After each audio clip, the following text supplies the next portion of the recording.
So with any run that's performed in Earthbound, we're going to start off with a 1 minute, 8 second cutscene that introduces us into the year 1990X. And it's a nice input break right off the bat. Get yourself psyched up for the run and run over mentally what you need to do for this opening section. Sometimes I find myself starting a new run, and this is the period of time where I start getting in my own head a little bit, and maybe even psyching myself out and getting nervous. And this is not necessarily the most happy minute. I mean, Earthbound throws a lot of stuff your way, and you got to be ready for it. Especially when you're going on 5+, 10+, 20+ restarts, you get a little tired of the scene. But for us right now, it's nice and relaxing. I think it's because we're not racing it. Yeah, these are real nail biters from beginning to end. If you're an actual racer in the race, you're just sitting there hoping that things go your way, but we'll see.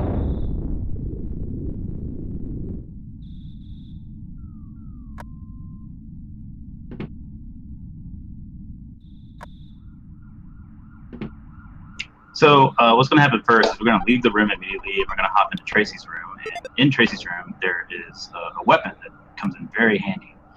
It's a crack bat here, and we're going to see what their equipment skills look like. Yep, yeah, okay, right. Not too bad from either side. That was pretty tight.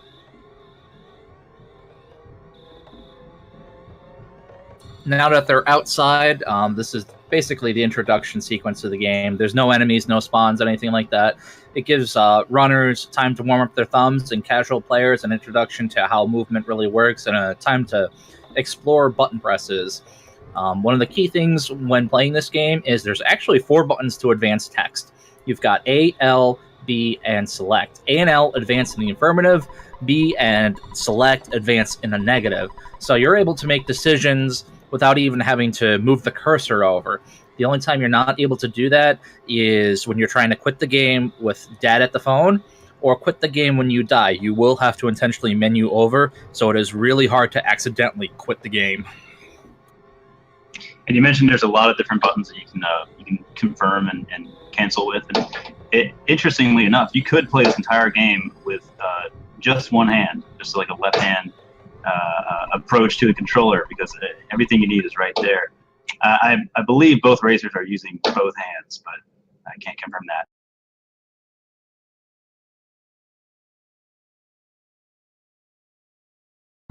So story-wise, like a typical RPG, something happens, wakes you up out of your sleep, and you're just going to go explore.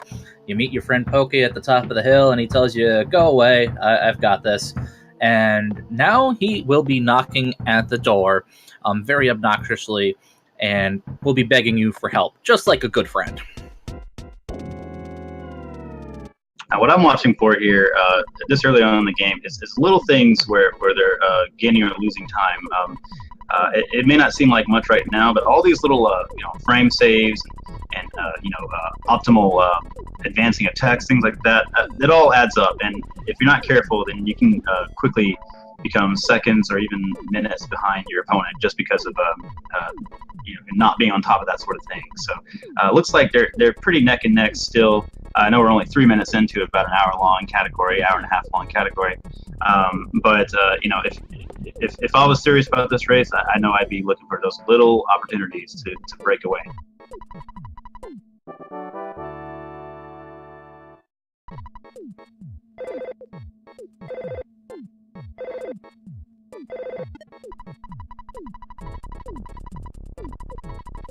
So this is the last little bit before we get into some of the more treacherous territory associated with this run.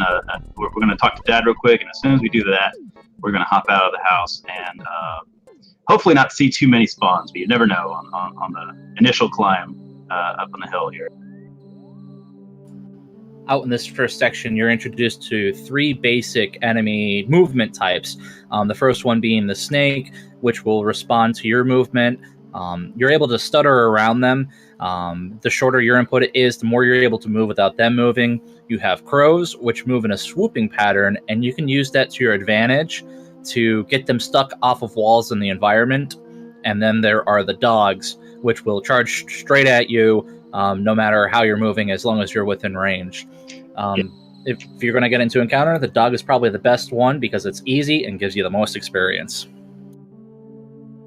And that's a good thing because those dogs will beeline straight toward you. Some of these other enemies, though, you can finesse in a way. You can do what's called stutter stepping, as you might have seen Cerein doing on his screen on the left. He was just taking these micro steps past these enemies, because every few frames there's a check that the enemies do. They see if you're moving, and if you're moving, then they'll move too. But you can kind of dance around those frame checks by stutter stepping, and it's a really helpful tool to have in your toolbox if you're an Earthbound runner. On the right, it looked like penguin8r was having a little bit of trouble with the snakes coming out of the house initially. They had to kind of maneuver in a clever way to avoid a fight. But it looks like both contenders here have not gotten into an accidental fight, any red swirls, anything like that. Great way to lose time if you're interested in losing time, but I don't think either of them are. So good on them.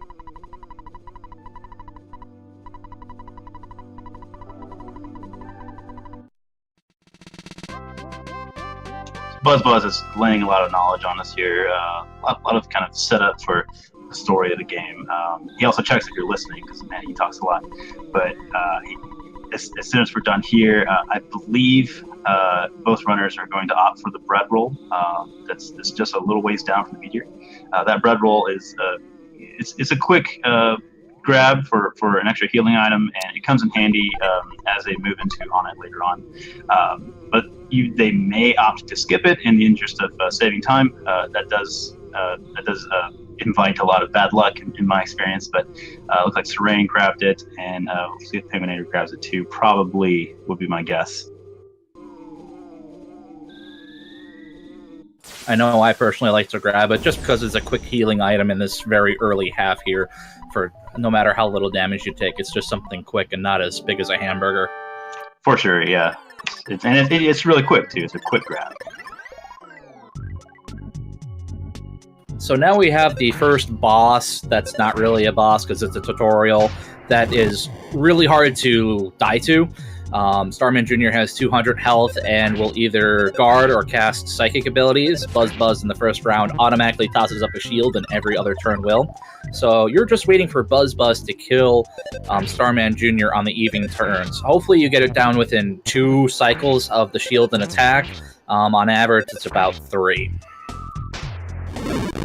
And in a nom-and-ep run, anything sub 8 minutes is about all you can hope for. There's so much luck involved here. If you get here around this 7-ish minute mark, I mean, you're in really good shape. Looks like these guys are hanging right around 8 minutes. If it's a little north of 8 minutes, that's fine too. Again, there's not a lot in the runner's control at this part of the run, but it's a nice blessing to have that. Kind of let Starman bless the run. Looks like Cerein got it. Was about 807, 808.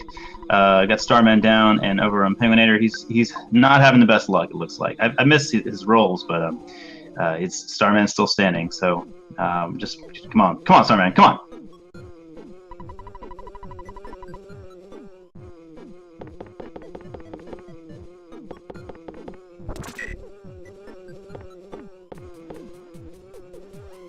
Hey, he's putting up a fight, it looks like.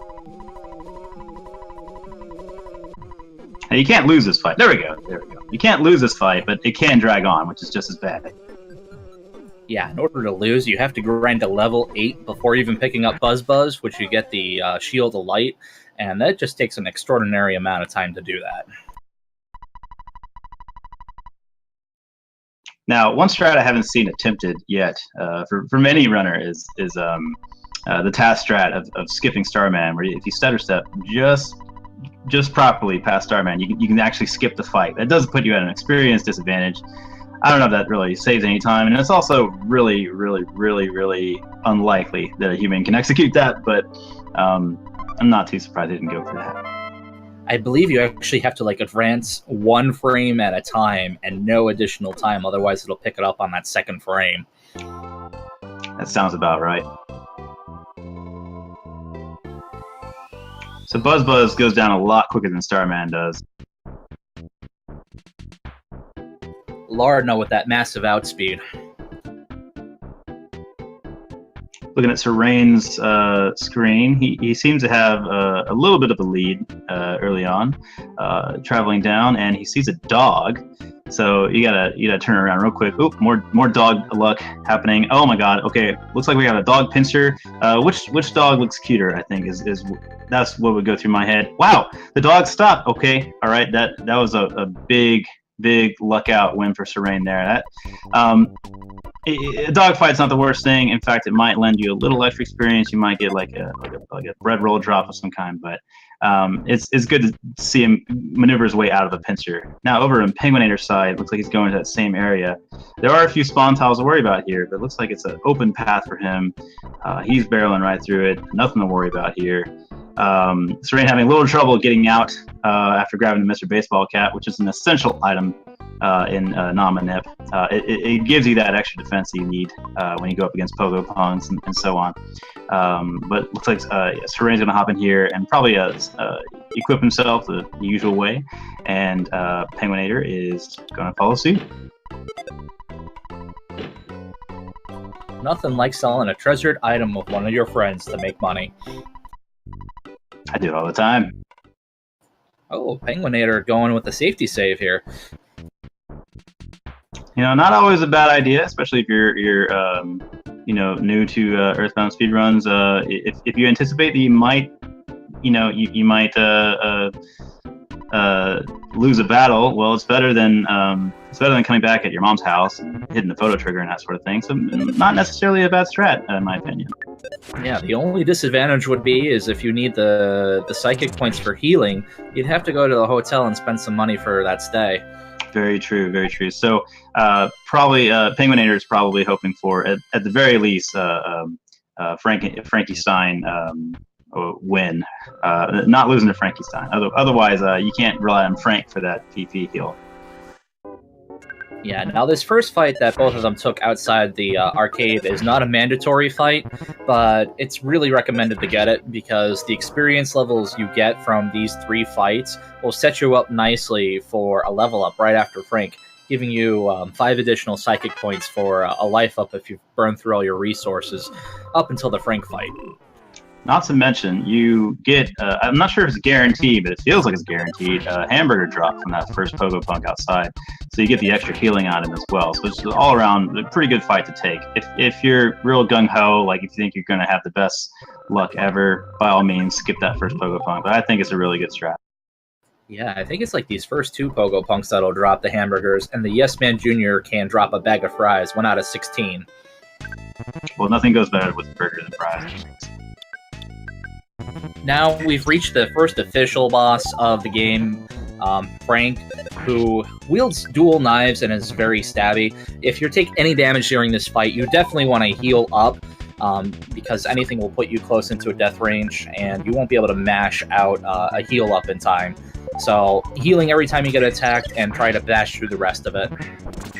Yeah, when I first started doing runs, I didn't realize you had to heal after every Frank attack. And I always wondered why I was live behind everybody and on it, and I was like having 3 or 4 deaths per run. It's like, oh, okay, I'm not doing that strat. It's like it just seems to work out just fine. Every time he hits you, heal. The end. Monkey can do it.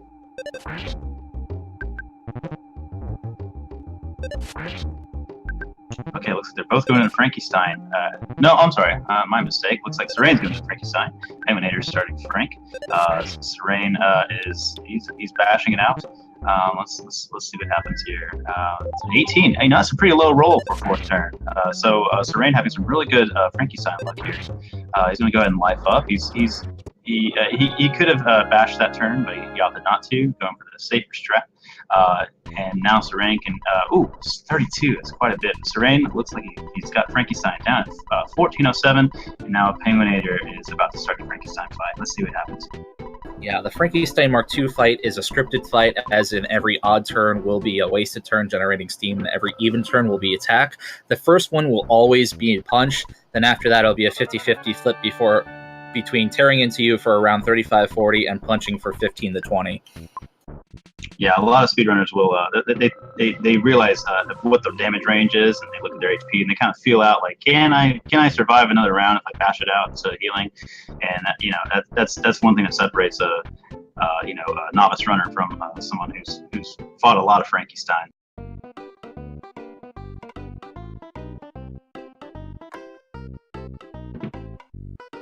Casually here, this is something that can be missed. Frank turns into a good guy after this, and by leaving and going right back, you can heal at Frank. A lot of times you just like talk again, and he said the same thing and did nothing, and you just bypass him. But he becomes friendly and acts as a free healing spot instead of going to the hotel, and we definitely take advantage of that in the Boogie percent run. Yeah, and having that PP heal is really helpful going into Giant Step, because you want to have some healing going against slugs, even though they're only doing 3 to 4 damage per hit depending on your level. It adds up really quickly. You only have about 60 or so, that trickles away after a couple fights, and you find yourself no PP, barely any HP, and you're using your healing items all of a sudden, which is not optimal.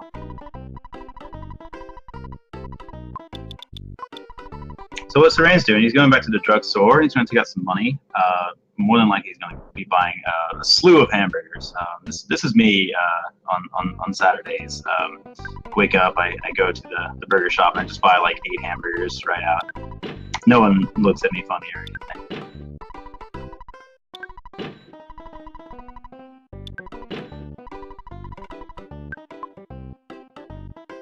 So he's going to stock up on hamburgers, and the strat going into the next set of bosses with Titanic Ant and later the cops is you want to kind of rely on your life up as much as you can, because burgers are expendable, but life ups can they rely on PP, which are replenished by butterflies. You catch them along the way. So there's actually going to be a butterfly on the way out of.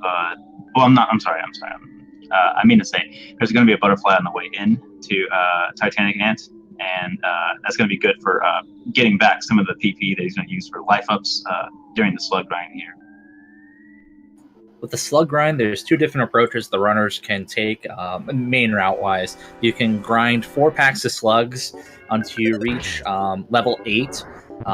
Or you can reach 16 slugs on the bottom 2 floors and then make your way up to the 3rd floor for a 6-pack, giving you the exact amount of experience you need to level 8. The reason the runners are looking for level 8 is that grants Ness his first offensive psi attack, which will be Rocking Alpha, or your favorite thing that you named it.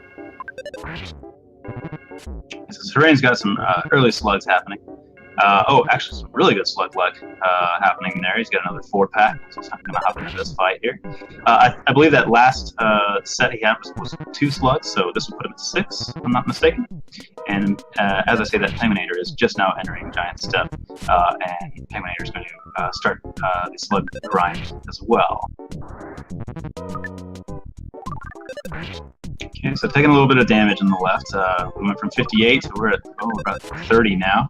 So you see just how quickly your HP can trickle away. Here comes penguin8r with the 4-pack started out. It's always good.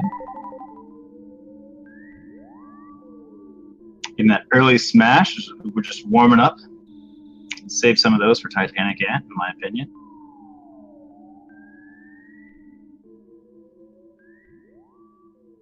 So Cerein's using a strat going left and right, and now he's found himself in kind of a pickle. He's got to stutter step away from it. This is why I think there's a lot of arguments about like what's faster, going in and out of the door or going left and right. So penguin8r is adopting a similar strat. And sometimes it works out well, but if you're not attentive, you could find yourself in a position where you're trying to outstep a rowdy mouse, and it eats up a little bit of time. So, you do have to stay attentive if you're going to be going left and right like that. And I missed the count on Cerein's side and penguin8r's side with all that talking there I had going. But I believe there's some are still shy of about 10 slugs down. So they're going to be down here for a little bit longer, but as you said, they'll go to about 12 to 16 slugs before they start moving upward.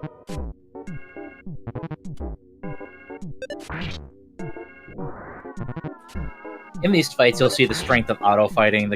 Both of them are able to use auto-fight when they're higher up in the HP levels and be able to just mash through the text. Once you get down to around 20 HP and 25 when you start gaining some levels. You got to be careful because Ness will auto life up later on, and you can start doing a little math game in your head, seeing how much damage you could take before you life up while in an encounter. Look at penguin8r's screen, and okay, there it is. I was a little worried because penguin8r came out of that fight with a level up, but sitting at a pretty low 27 HP. Had penguin8r gotten into another battle without another life up, what would have happened is they probably would have realized, oh, I need to life up this next turn. Would have been a pretty not major, but substantial waste of time there. So I'm glad that penguin8r got that life up over with.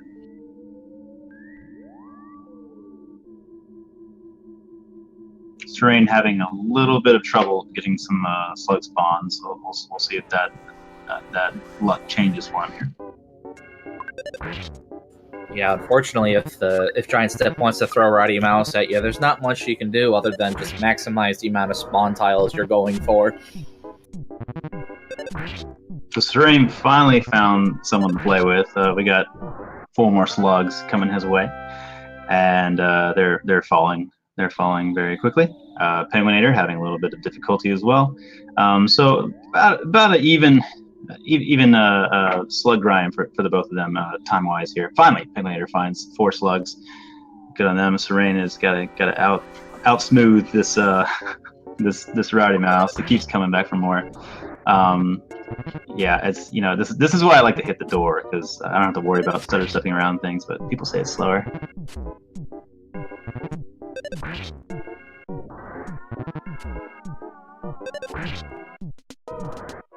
Not looking too shabby. Looks like they're just wailing away at slugs. Just another day wailing away at slugs.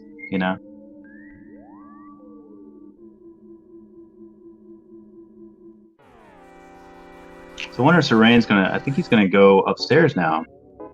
Yep, he's motioning for the rope, so here we go. He's going for it. Okay, I don't know if I would have gone for that pack. Let's see if it works out for him. Okay, we have an Antoid and a Rowdy Mouse. Not the thing you want to see. To be honest, I would probably heal his first turn. Cerein is a little more courageous than I. He opts to do the bash, and he doesn't quite body anyone right away. Rowdy Mouse pulls off a smash attack, and now Cerein's in some bad shape. He's got the life up, goes off, and he is doing all right now. Now, Rowdy Mouse smashes habitually. He's pretty good at that, but Cerein's sitting at a comfy 62 HP, and he's going to go ahead and just kind of bash out against the Antoid, but he's got some friendship on his end. So this is the very reason why you don't want to be fighting Antoids, because they can call for help, and now it's getting out of hand. See, this is why fighting the Antoids, opting to bash the Antoids over the Rowdy Mouse is preferable, in my opinion, because this can get really out of hand. So Cerein's in some trouble. penguin8r is still wailing away at these slugs on the right, but Cerein, this is really. Oh, he got away. Oh, lucky Cerein. Cerein's the luckiest runner in Earthbound because he got away from 4 Antoids. Unfortunately, he does not get any experience from them. If you run away from a fight, you don't get experience from anybody that you managed to defeat during the fight. But I don't think Cerein really wanted that. Anyway, I think he just wanted to fight some slugs. So I'm just going to let him fight some slug. penguin8r is still downstairs. I think he's deciding to go up there. Maybe not. Seeing some enemies in, turn tail and go back down, back up. All right. Yeah, penguin8r is hitting a lot of spawn tiles on the way. Antoids. Anytime you see 2 little dots on the screen like that, more than likely those are Antoids, especially if you're on the 2nd floor.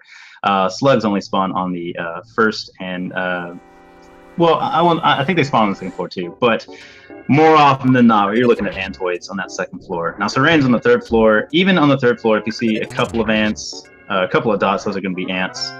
What you really want at this point is you want 6 dots that are kind of moving together in a pack. That signals to you that those are slugs, and you get so much experience out of that. Cerein getting that slug fight off. Let's see, he still has a few more to go, or no, is he going for it? I missed if he was level 8. Did you catch that? Yeah, they're both level 8 at this point. They're going to be filling up on their psychic points. Cerein got the magical stat that he's looking for, 24. 24 will allow you to take a single Antoid in the last part of the cave here. Any dots are Antoids, and 24 will allow you to instant win the fight, as you just saw here. And they can use that to their advantage to avoid taking any additional damage and quickly walk through this last section here. If you see 2 or more, they'll probably respawn the room. Cerein and penguin8r are both grabbing the burger early. That's totally fine. Ooh, unfortunately for penguin8r, he did not see the second dot. It can be truly in that third room, and the dots can blend into some of the pixel lines there.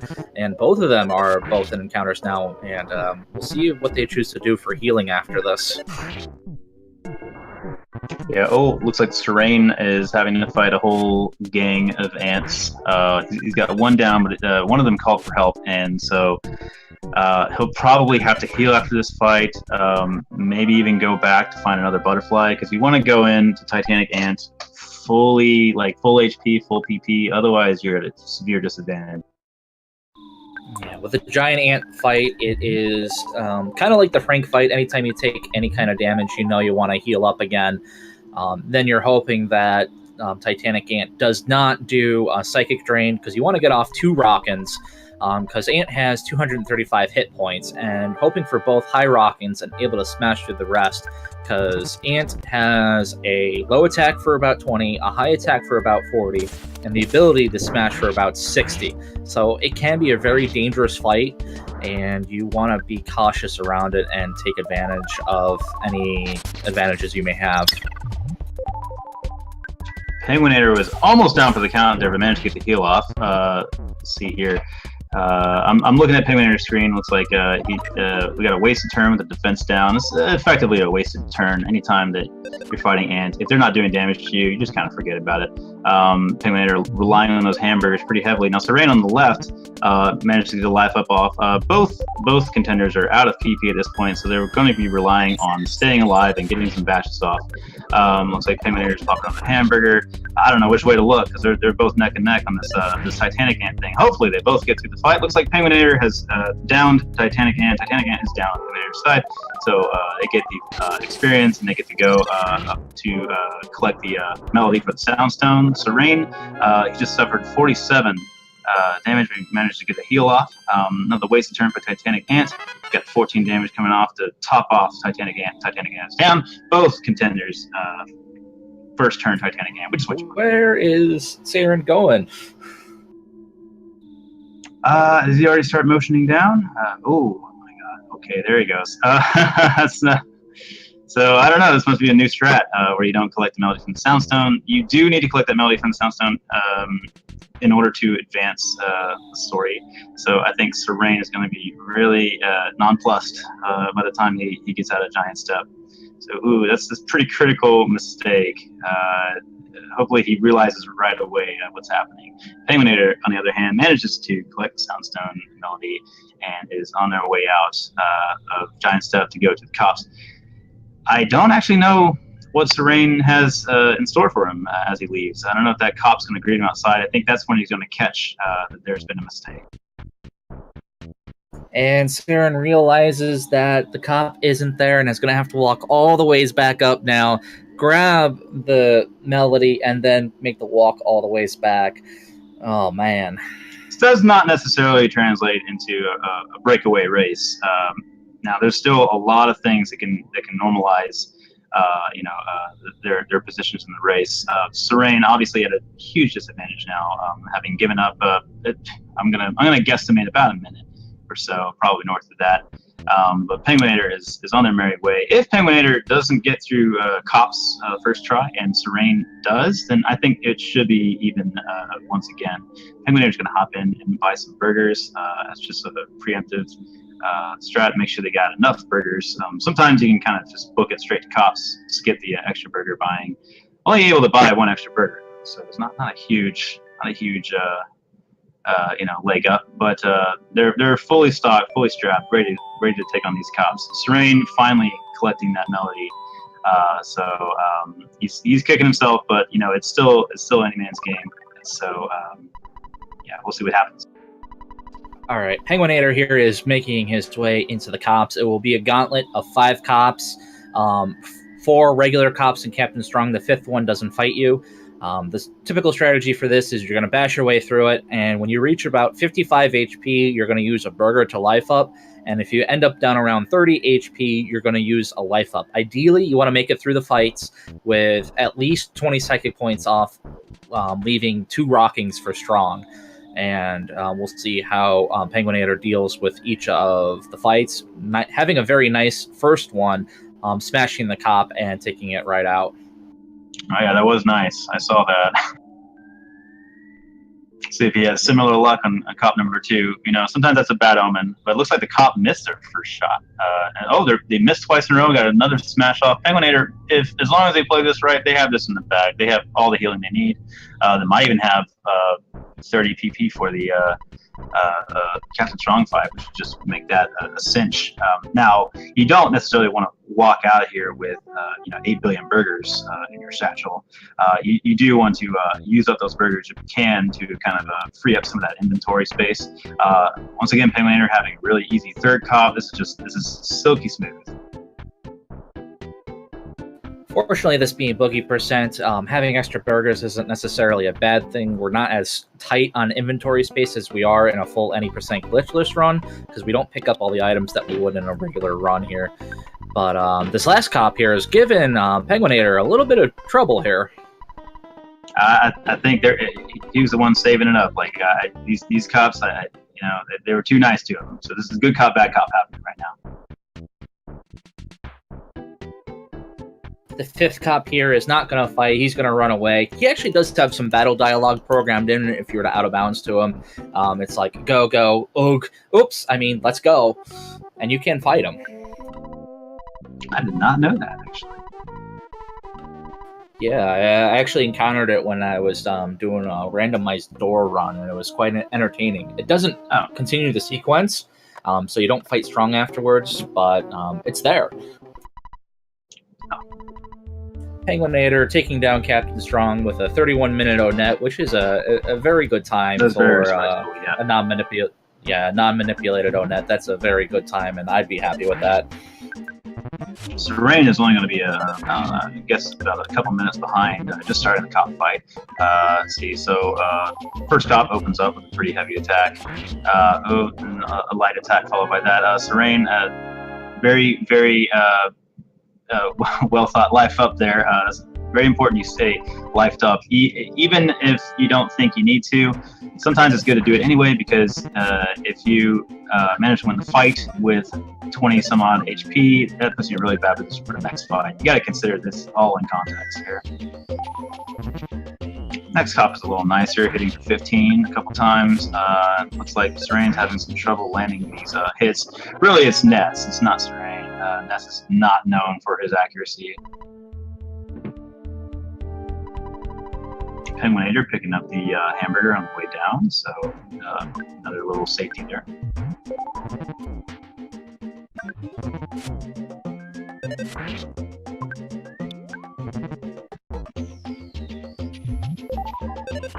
penguin8r here is now going to enter the department store, do a save, and withdraw about $500, all in the name of plot progression at this point, and to buy some equipment later on.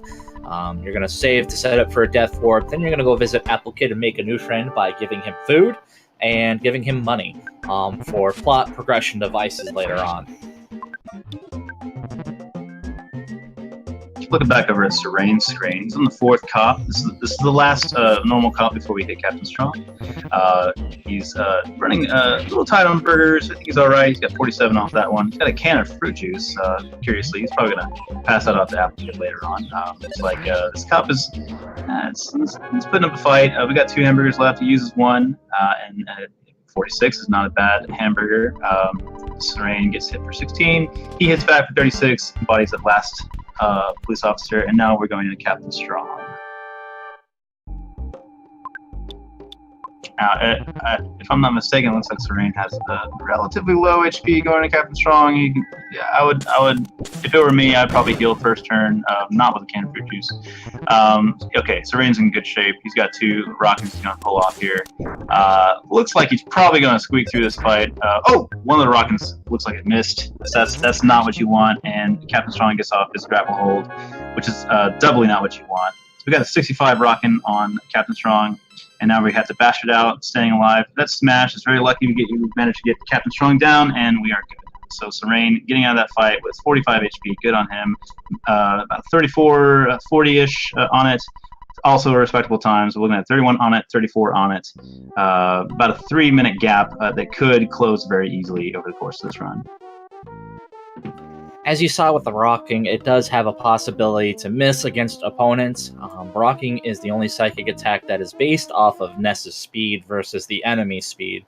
And if the enemy outspeeds you, it does have a chance to miss, like what happened there against Strong. And it has a chance to miss twice in a row, which is not really fun. I can tell you all about that at another time.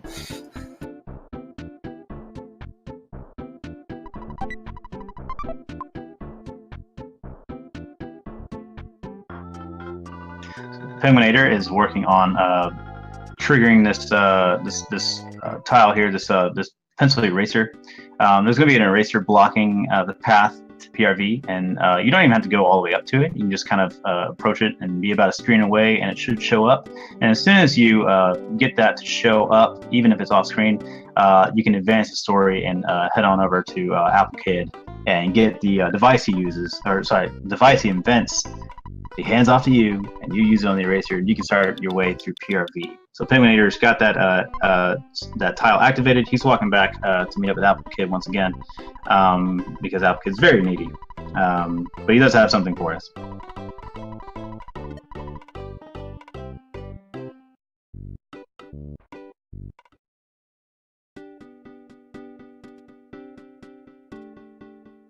Fortunately for penguin8r there, the mushrooms do have a relatively small circle of aggression there, and runners are able to use that to their advantage to dodge around the mushrooms and cut it pretty close.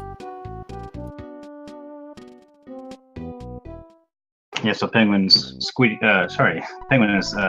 through there very, very breezily would be the word I'd use. Cerein is heading into Apple Kid's house and getting all that story progression happening there.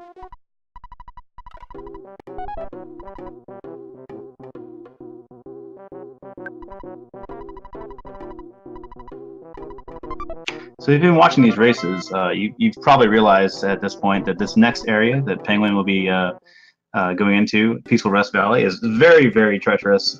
There are enemies at every turn. You're going to see UFOs, diamonds, trees, sprouts, all sorts of things, and they're all out for blood, and they can all make quick work of you if you're not careful. So there's going to be a lot of ducking and dodging, trying to either despawn them or just maneuver around.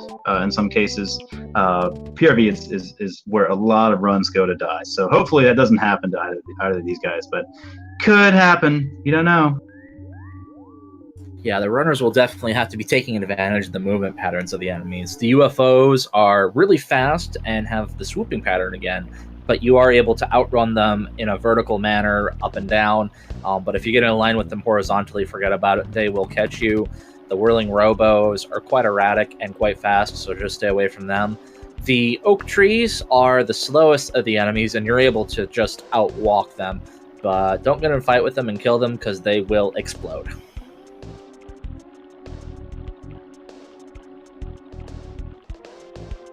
You know, I don't know if anybody's tried this, but there is a skip sandwich you can pick up inside of a giant step.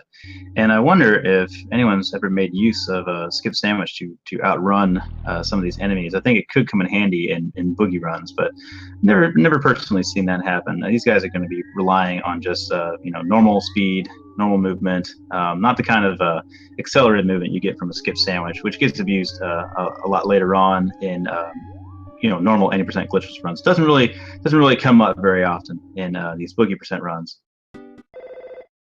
I think if I were to pick up that skip sandwich, I'd probably only be comfortable using it against the trees and sprouts. I'd still be wary around those UFOs. Yeah, they move very quickly, and sometimes there's just nothing you can do. If you go a little too far in, too much of yourself invested in PRV, they'll catch you. They're like they're just waiting for you. So Cerein's doing the walk back to talk to Alpha Kid, get that pencil eraser, and Penguin, meanwhile, is just having a pretty decent PRV. Looks like they just despawned one of those trees. They're making their way down over to this next bridge area, and there's a diamond. I won't give you too much of a play-by-play, but you see, like, just every now and then you're going to see an enemy, and Penguin's going to turn hightail, run around, and try to despawn it as best they can.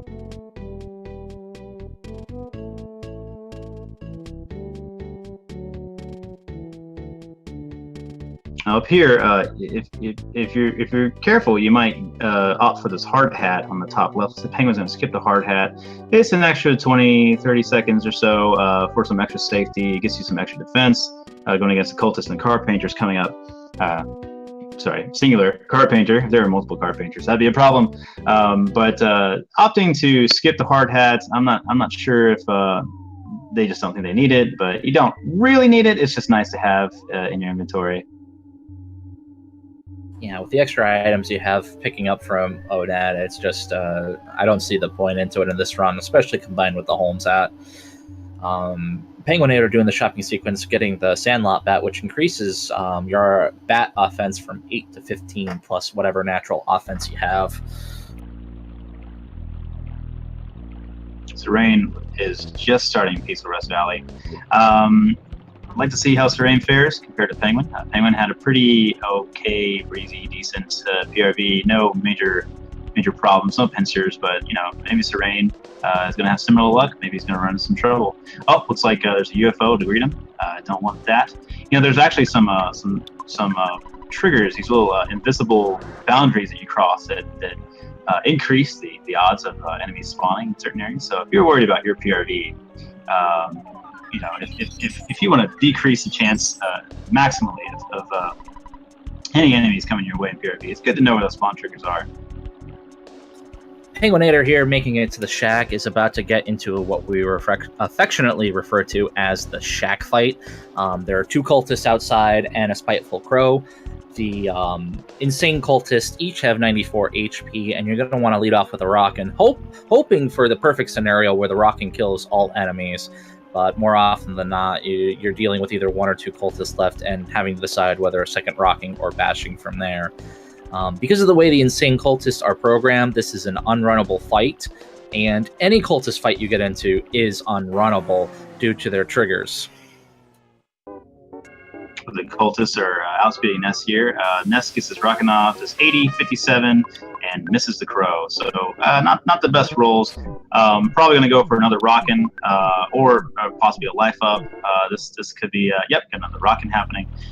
Did not work. 55 managed to get rid of that one. 83 on the crow. So we have the single cultist standing with 14 HP and the call for help. That's not good. Okay, so we're sitting at 24 HP. We could heal maybe. Don't know what's going to happen here. 16 damage. Use the pencil eraser. Are they going for a different strat? Is that what's happening? Okay, it looks like Penguin8r has been dispatched by the cultists. Oh no! Oh, he's gonna have to walk all the way back now.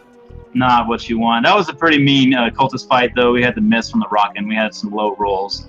So I don't blame Penguin8r. It's not, again, this game is very luck heavy, and that's the sort of thing that you can expect from Earthbound. I mean, if you manage to get through all the battles without dying, it's a good day.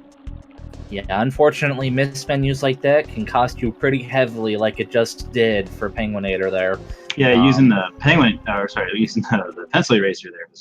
I didn't know if that was a new strat or what that was. I assume he was going for one of the leftover hamburgers and just hit the wrong item there. You don't have a chance to confirm, so any misclick is just a potential possibility. Yeah, you're having to think on your toes and make optimal decisions. and trying to optimize, from like a time perspective, trying to make sure you're saving as much time as you can, not wasting too much time deliberating how to squeak out of this fight. But in my opinion, I think sometimes you got to sit there and think about it and consider your options. Also, you got that scrolling HP meter that factors in, and that definitely creates some pressure as well. Like I said earlier, Cerein has now taken somewhat of a lead. Now, we haven't tested him against the Shack fight yet, but this is a sort of game that can, when you're racing it can just flip on you. And so we were looking at a 3-minute gap earlier, and now we've turned the tables completely. Now, even though Cerein has a decent lead now, it's still far from over. The same thing could happen to him, and you still got to deal with Car Painter, and there's still so many more obstacles up ahead. So this race is by no means won yet. So unfortunately, penguin8r is having to maneuver through PRB twice in one run, which is, once is bad enough, but twice is just unnecessary. I hate having to go through PRB even one time in a run, which is required. Cerein is entering Shack fight, and we're going to see what kind of luck he gets. It's opening with a rockin'. Looks like oh, we got a narrow miss from one of the cultists. So here's his rockin' coming down. We got 90, not quite enough, 76, and 95 on the crow. So crow is gone. So looks like Cerein is opting to bash it out. He bashes the first one. The one who took the most damage. This is the wisest decision. He's going to bash. The second one managed to get a call for help before dying off there. And now Cerein is going to just sit there and bash it out, trying to conserve PP most likely for the next cultist fight and for Car Painter, because you don't want to use all of your rockins right away. That would be a little bit overkill. So Cerein managed to win the fight. He gets a little bit of extra experience from the cultists, the extra cultists there. Coming out of that fight with 70 HP, 20 some odd PP. Cerein opting not to heal after the fight. I guess he feels like he has enough HP. He very well might. So he's going to make his way into the house. Meanwhile, penguin8r is almost done with the second pass through PRV. Trying to despawn, looks like some sprouts and other such fun stuff down at the bottom. They're all gone, so penguin8r has made it back out of PRV twice. They're going to go up against, I believe you have to go against the cultists again. Do you not? Or I think you only have to fight on one time? Correct me if I'm wrong. I'm actually not sure, but I think you could go straight towards the Mr. Car Painter now that you have the Franklin badge. No need to go back. Yeah, so penguin8r and Cerein is an even match now. Penguin should just be able to hop into this blue house here, and just barely trailing behind Cerein. So this is a neck and neck. After 46 minutes, we are looking at neck and neck racers here. So here's this last cultist fight from Cerein, sustaining 15 damage. He drops 49 on the cultist, and then another 15 coming Serein's way. 48, just enough to body that cultist and get through there without too much of a hassle. So Cerein is done with that fight as penguin8r is starting the fight. Coming in, looks like cultist is going to hit for 17, and we hit back 41. We got a miss coming from Cerein, and we got 16 damage heading back to Penguin. All kinds of misses everywhere. They're not even facing the right way. We got a call in coming in here. We got a call for help. This is not good. I would probably opt for the heal if possible. Looks like we're going to be able to get a heal off more than likely from Penguin. It's not a position to be in. Cerein getting the one round Mr. Car Painter kill there, right there. Wow. I see that. Wow. I wasn't even like I blinked and Cerein was done with the Car Painter fight. Mr. Car Painter is a scripted fight. The lightning has a 25% chance to hit you, and he got the perfect round there with 2 lightnings and a smash there. The second round is life up. The third round is a pain attack. Fourth round is lightning again. And then at that point, there is a psychic shield put up, and any rockings you want to get off need to be up by that point. Followed by a pain attack, and it cycles all over again. But Cerein did not have to worry about that, but penguin8r will. Penguin's got to worry right now because they're working on Cultist D, and so every time they call a new cultist, they take on the next letter in the alphabet. We're at D now, which means it's the 4th cultist. It should have been a 1 cultist fight. penguin8r squeaking out of that, but sitting on 15 PP. Oh, sorry, they got the level up. They got 20 PP. That's just enough to quickly get rid of Carpenter. 20 PP is what you want. So Penguin had a really hard cultist fight, but I think it's going to work out for them. They're going to head their way into Carpenter. Meanwhile, Cerein is going to be over here freeing up Paula, getting Paula on the team, and setting up for that mole.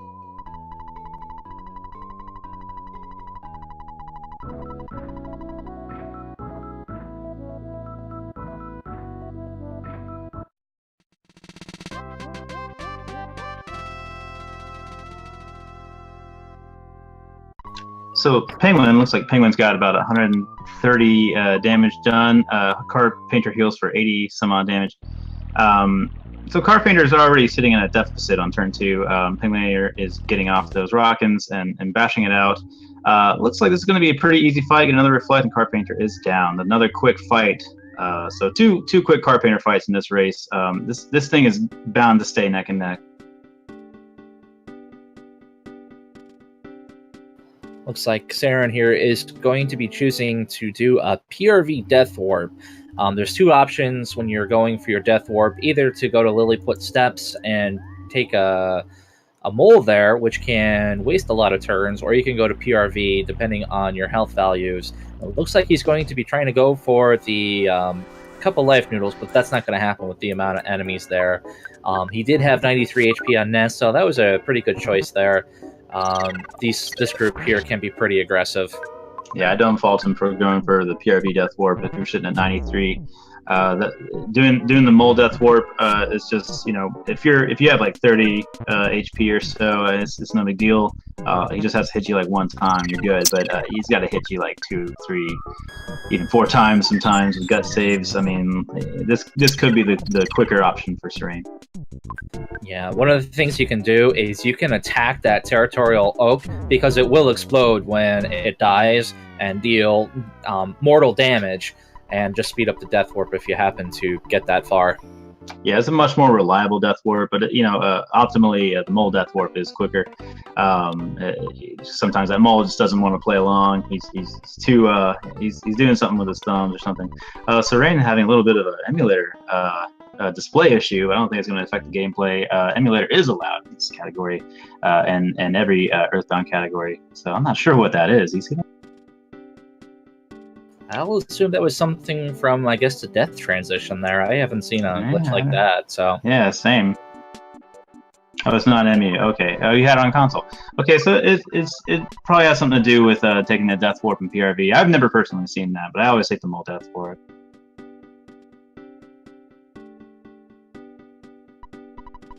Penguin8r here is choosing to do the mole Death Warp and getting a very nice first turn, taking Nest right out, and he can move right into auto fight and constantly attack.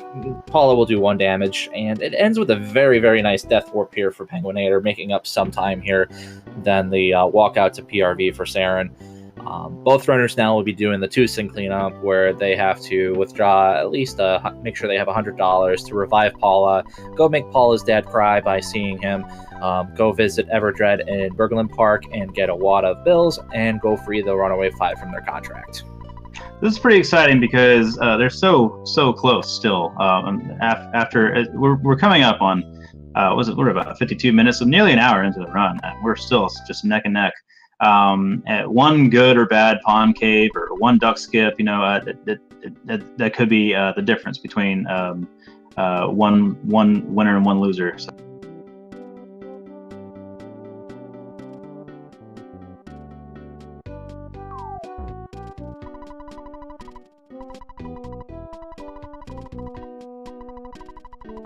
Here's Everdread, yeah.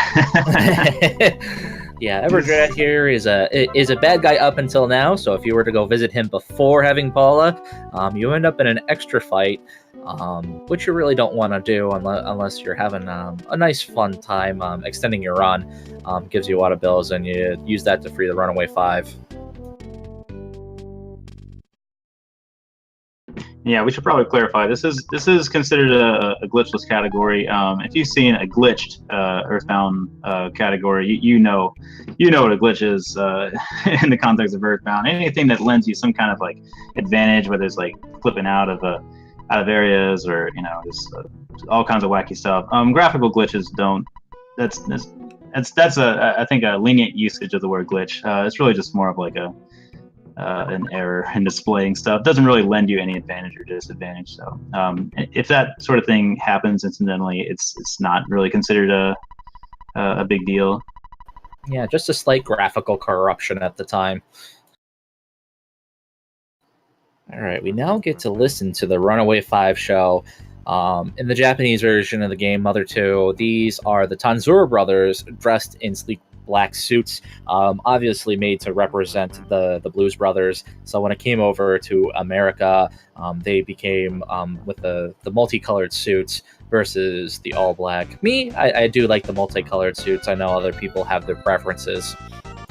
I think it fits the game of Earthbound too. If everyone was dressed like they're at a funeral, it might be not as exciting. I like that red blazer that guy's got on. I actually ought to get myself one. This also is a great time as a runner to go make a sandwich or hit the bathroom or something like that. It's cool when you're running 80% glitchless. It's unlike a lot of games in that you have these built-in bathroom breaks. So you get one, or is it one or two during Boogie? Yeah, you have the Skyrunner a little later on, but you get a couple bathroom breaks here. So anytime you're running a game that's like hours and hours long, you have to consider your needs as a human being.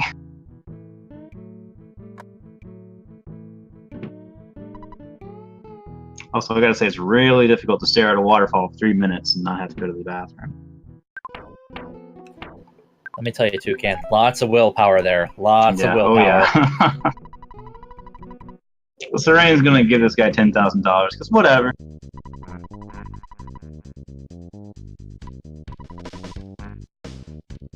If you don't know the story, progression of Earthbound, you're basically bailing out this group of grown men who manage to find themselves in all sorts of debt and have to play concerts against their will every day. But you just give that manager guy $10,000, and then you can ride along their bus, and that lets you get to Threed unhindered by the ghosts that normally lie in the way to Threed. So we're gonna hop on the bus and you get another little break here. Cerein hitting that bus about 56.25. Penguin, meanwhile, is going to go hand off their $10,000 and get themselves a bus ride as well. When leaving the theater, and even on the way in, you'll see the runners avoid going straight down. If you go to straight down, you end up hitting a photo trigger, which means you have to visit the man who gives out the fuzzy pickle pictures. You can either go left side bus, which has dropped off in popularity, or you go to the right side and in between the guy and the light pole or beneath it, and move your way into Threed. You'll see some ghosts in this tunnel here, and normally they'd scare you, a kid without a bus, out of the tunnel. You would not be able to advance normally, but with the bus and all the rock music coming out of it, it's no problem.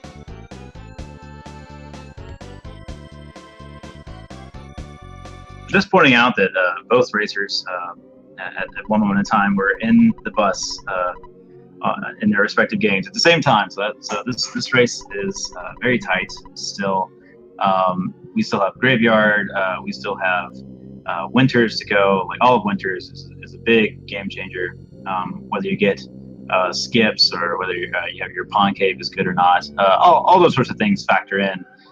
I'm really surprised whenever I see a race that's still this close, and you're looking at one right now. Yeah, Cerein now is making his way through the northwest part of Threed, which is the Graveyard, which is pretty spawn heavy. You can do some particular movements to reduce the amount of spawn tiles you activate, but you're going to watch out for flies in particular, because they can hide behind the tree lines and just ninja you from behind. You basically want to get up to the zombies who looks you over, peer into your soul, and at that point you're good to die if you happen to get into an encounter. It does waste time, and you spawn back where the Runaway 5 is, but then you can proceed to the hotel with no consequence other than a minor time loss. Gotta give Cerein some credit there. He had a pretty rough Graveyard. Flies were everywhere. I think I counted 6 on screen at one point, and he managed to maneuver around them, get him caught on trees, and find his way up to the zombies. So good on Cerein.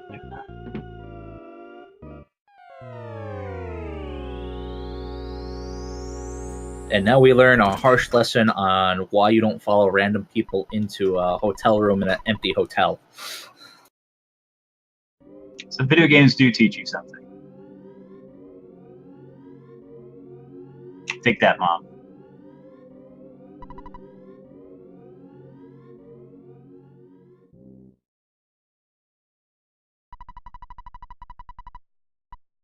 Okay, so this is going to be the beginning of the winter segment of the Boogie Percent run.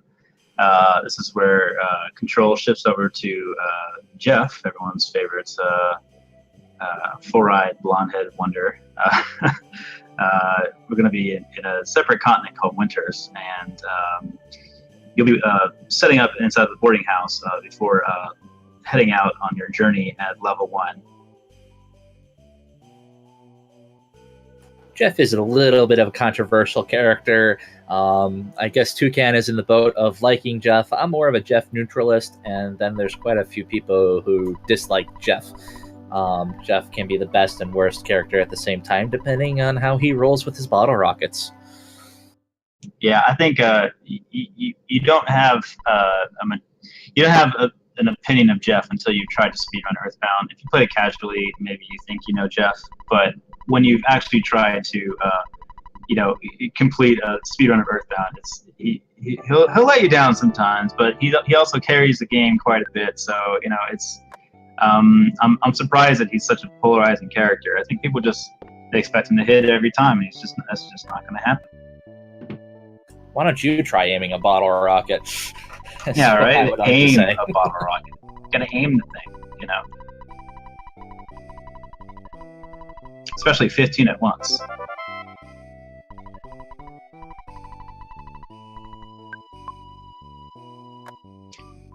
Jeff also gets different kinds of bottle rockets, so it's really his main damage source is launching these bottle rockets.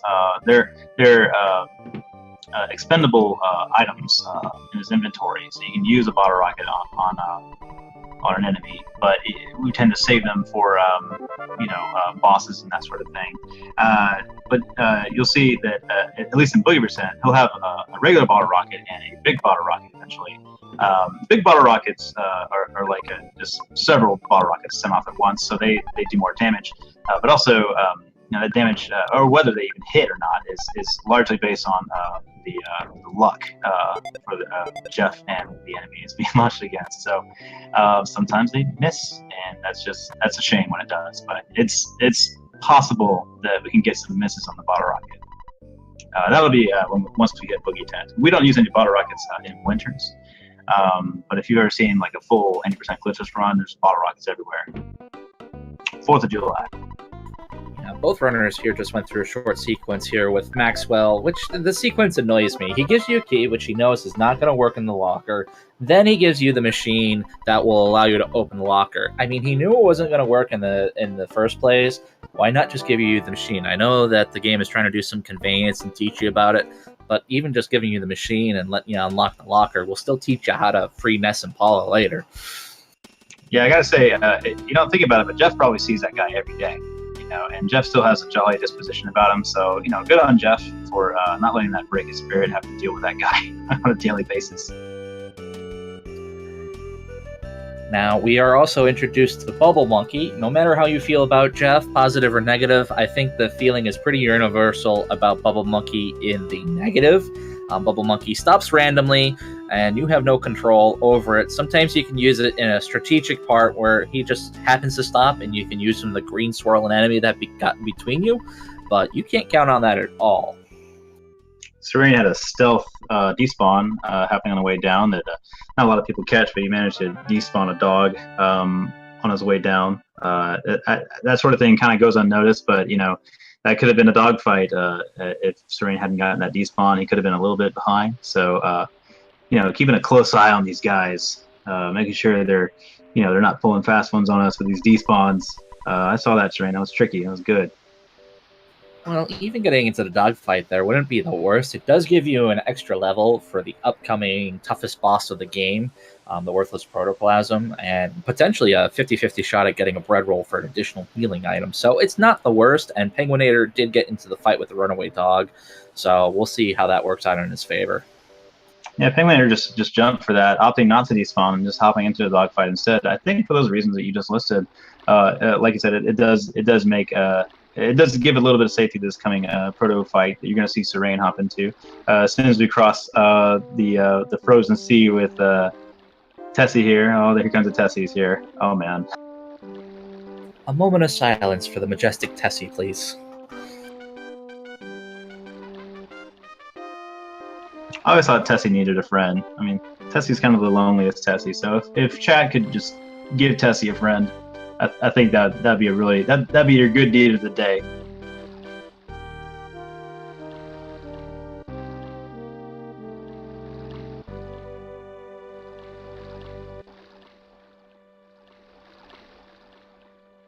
Now, as soon as we're done with the Tessie sequence here, you're going to see Cerein move diagonal down left and seemingly out of the way. That's going to be avoiding 100% spawn plate for a gruff goat. There we go.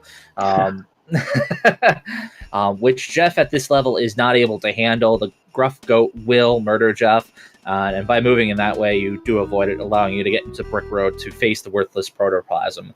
Now, the Worthless Protoplasm is the toughest boss in the game, weighing in at 11 offense, 21 defense, and a ridiculous 27 speed. The problem with that is you have a negative chance to run, and you have to get at least 3 rounds in before you have like a 5% chance to run, and it's about 5 or 6 turns before you can even viably run. Yeah, the run mechanic in this game, it ticks up every turn, so you have a greater and greater chance of running from an enemy as the fight goes on, if it's an enemy that you can run from. So obviously you can't run from bosses, you can't run from certain mobs, such as cultists, but protos you can definitely run from. It just takes a little bit. If the fight's not going well, sometimes it's better to run rather than take the death. Looks like Cerein actually got through the fight with 20 HP, only took damage 1 time. Probably doesn't even have to heal. We'll see if he heals anyway. You do have a boiled egg in your inventory at this point. Looks like he's going to go for the boiled egg. No, he's going for the cookie. So he gets 6 HP. It's not max HP, but you don't hardly need it at all. Also getting some pretty bad luck with the duck skip setup. Duck spawn in a curious place. It makes it really difficult to get that duck skip, so we're just going to go in for the fight. And looks like he gets hit right away for 11 damage. We're down to 18. Getting hit again, so if he gets hit one more time, he could have to go back to where he dropped off the Tessie there. Cerein having a little trouble with the duck, which is unusual. Duck usually doesn't do that much damage initially. Cerein able to get rid of the duck with 7 HP left. He's got that bull egg. I imagine he's going to pop that right away. Meanwhile, Penguin is starting up in Brick Road and in this impossible, well, nearly impossible fight against Proto. When I say impossible, I mean like you just don't have much control over it. Obviously, Cerein almost got that second proto skip. So no skips for Cerein today. That's not too bad though. He's still in the lead. Penguin is getting some wasted turns from the proto, so it looks like probably going to win this fight. Yeah, and we're doing good here. So Penguin's going to move on. Fortunately, here in Brick Road, these are scripted encounters. They don't have the regular spawn plates, so it is actually not possible to get red swirled, but that also means it's not possible to give a green swirl in the Brick Road portion because these fights you're encountering are scripted. So Cerein is just starting Pawn Cave. Get some bad spawns initially. So every time you go in and out of the door, it's 2.5 seconds going in, 2.5 seconds going out. That's if you react in time to these fade in, fade outs. So looking at about 5 seconds every time he hits that door. So Penguin's getting 5 seconds here, 5 seconds there, up on Cerein every time this happens. We'll see if Penguin has that kind of luck with the doors. Look at Cerein went in about the 4th or 5th time. And so now Cerein is able to start their jaunt through Pawn Cave, hitting some spawns early on. It's not unusual to have spawns, and Cerein might opt to stutter around some of these. He does have that ability. He has successfully stuttered in this run. Penguin is, as you see, just starting Pawn Cave as well. So they are in the same room right now. Just for a split second, they were in the same room. So this is how close it is, guys. Unfortunately, as you're seeing on Cerein's side, you can do a progressive destutter or stutter around the enemies, but you may end up in a position where you stutter into more encounters and then you have to stutter your way back out. With the progressive despawn, you can actually leave behind 1 slug enemy. There's no chance of it being an Antoid like it is in Giant Step. but with the one slug, you are actually able to take that encounter and instant win that fight. Cerein is going for the stutter step, and unfortunately for him, there's a lot of spawns in this path. Looks like he's going to hit a few enemies. What do we got here? We got 3 slugs. He ought to be able to get through this, no problem. Already 1 slug is gone, and these slugs don't really do that much damage. In fact, they miss. They don't do any damage. 2 slugs down. We got 1 left doing 4 HP of damage. It's not a big deal. Cerein gets through this fight, no problem. Unfortunately, he does lose a little bit of time just entering this fight at all. And I think Penguin has managed to squeak out a tiny lead in front of him. So the Penguin just barely in front of Cerein. They're in the same room right now. This is the closest race I've seen in a while. Both of them getting mushrooms. It looks like Penguin's in the clear now. So Penguin's going to get that pack of bubblegum, get that rope going. Probably run over there and grab that present after the fact. Cerein's going to do present first and then hit that rope second. So we are looking at the same monkey animation happening right now. This is oh my god, this is so close. I'm so engrossed in this right now.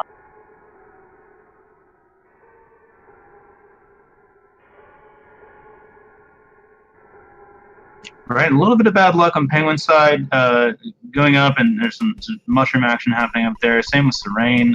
Penguin getting hit again with some bad mushroom luck. Cerein is in the clear. Cerein is out first. Penguin, meanwhile, is going to risk it for this. Oh, just outside of the range of aggroing that mushroom. So Penguin and Cerein both out at the same time. Cerein has a slight lead, it looks like. Oh my god, this is like a couple seconds apart.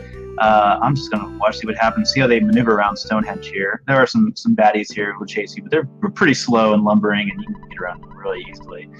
Penguin didn't have the dream spawn there or anything, but I think they should be able to get through no problem. And Cerein has made it to the lab.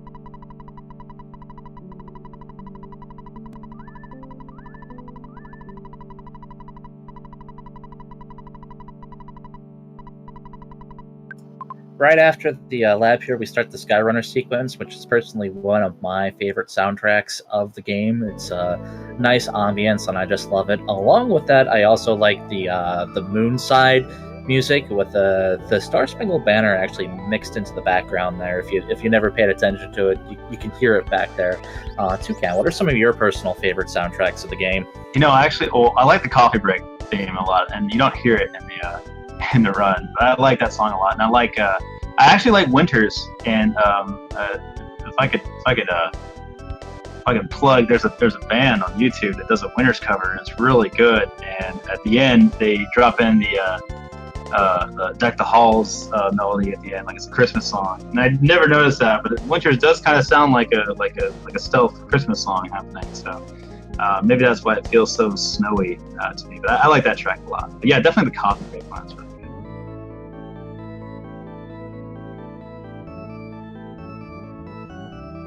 Both players are in Skyrunner right now. This scene takes a couple minutes. Once again, I imagine Cerein's in there making a cheese sandwich. Penguin's probably making some buttered toast. They'll come back to the run once we land the Skyrunner. And it's cool because you get to see later areas in the game you haven't been to. Like, what's this desert? I haven't seen this desert before. What's this area? You don't get to play up in the clouds too much unless you go through Pink Cloud. I guess that qualifies. But yeah, it's a pretty long cutscene, and you're going to see them spiral into 3 for a little bit before crash landing. Once they've crash landed into the 3 prison, you know that it's time to get back in and finish off this boogie run. Both players sitting at 1:12:46 and 47. This is a really, really good time, especially for you don't see these names running Earthbound very often. These are not like you don't see these guys running Earthbound every day. So getting 1:13 around now is really, really good time. But I'm eager to see who wins this. It could come down to seconds or even frames, which it has in the past come down to frames before. Don't know what to expect. I'd be curious to see in their prep for Boogie Tent if any of them are going to choose to skip the trash can teddy bear that's right outside of the grave, or if any of them stop at the arms dealer in 3 to pick up an extra bottle rocket for Boogie Tent. So we'll see how their prep goes, and that could be the difference here depending on what they choose. Yep. I mean, if they know how close they are together, that might be the thing that tells them, hey, don't pick up Teddy Bear. No clue if they know the other's position, but I imagine if you're trying to PB, which I know Cerein definitely talks about trying to PB and Boogie all the time. He might realize he's sitting on a pretty good time right now. I'm not sure what his PB is. I'm not sure what either their PB is. So Cerein getting that door text. I'm told that you can skip that door text. I always take it, to be honest. Yeah, you have to stop a couple of pixels short, and it's just kind of like the ONET text skip too. So yeah, there's all kinds of little time saves, little frame saves you can do. Get enough. Cerein took a red swirl there, and that is not a good enemy. Fortunately, the teddy bear is there.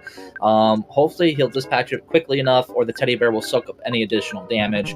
But this could be the lead Penguin needs to take the win.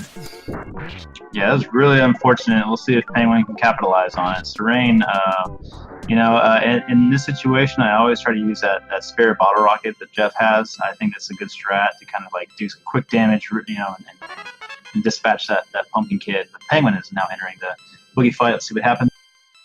Unfortunately, Jeff rolled high on the big bottle rocket there, 514. One more rock and we'll take care of it.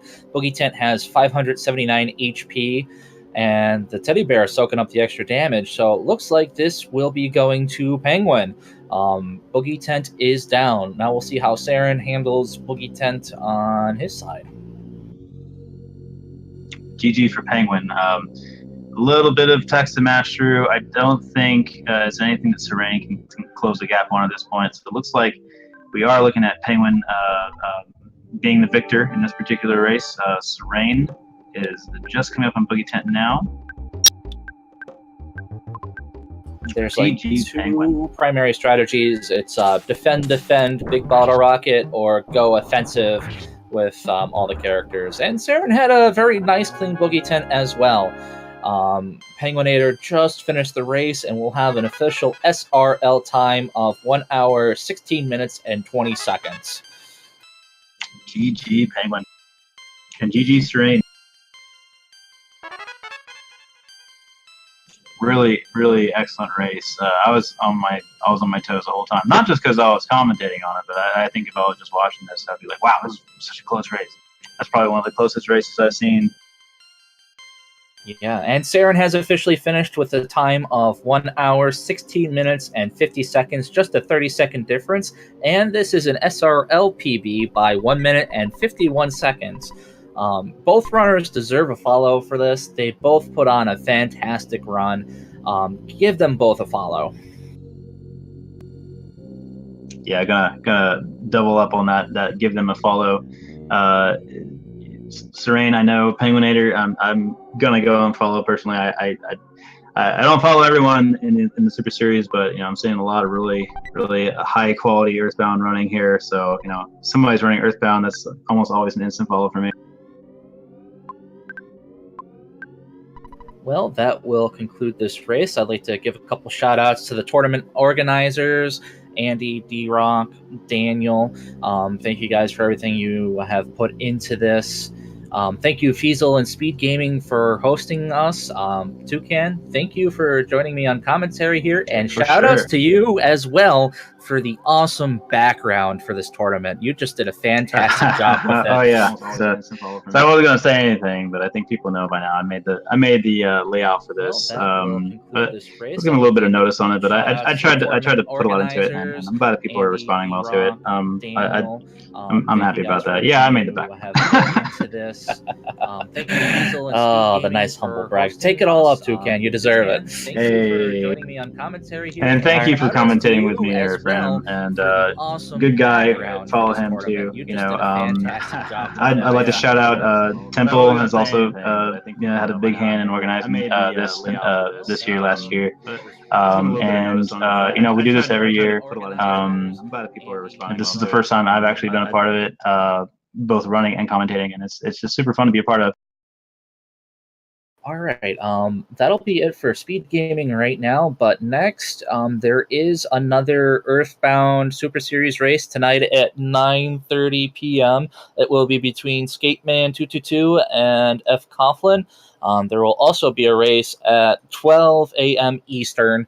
So we got a couple of races left for tonight. But other than that, I think this will move over to Speed Gaming 2. Actually, no, there's still nothing left, so it'll be down for a little bit until the next Earthbound race. All right. The next race will be in about 2 hours. Thank you guys for joining us for this set of Earthbound races, and we will see you guys a little later on. See you next time.